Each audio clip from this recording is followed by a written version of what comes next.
you kind of draw more people in, and then you have the situation where there's violence erupting, and then that can be an excuse for even more troops to be called in.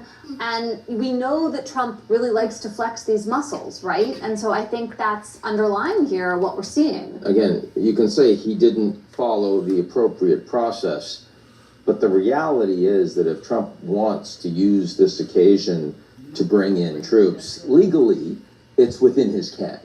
Yes, and that is arguably a problem with the Insurrection Act, and more broadly speaking, with how the American presidency has become so powerful in our structure, right? I mean, it is not the first branch of government in the Constitution. Congress is. But over time, the executive has really arrogated to itself more and more power that lawmakers used to share in. Congress has gotten much worse at standing up for its own institutional prerogatives. It's become polarized along partisan lines. The Republicans in control of Congress right now seem to care much more about Republican power than they do about institutional congressional power.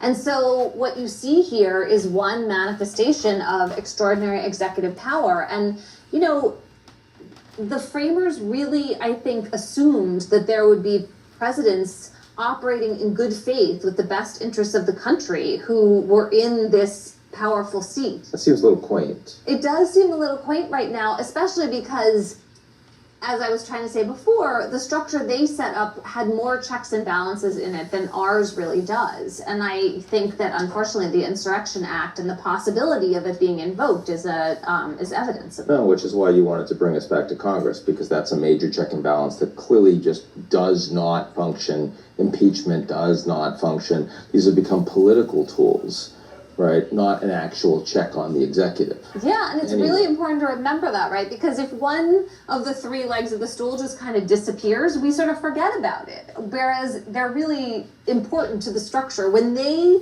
that makes the stool fall down. The judges cannot save the country from an authoritarian president if we have one by themselves. That's just not a reasonable expectation to have. They can slow things down, they can hopefully make people think, they can stop some actions, but really this is a system of checks and balances that depends on all three of the parts of it doing their job. And with that, Thanks for having me.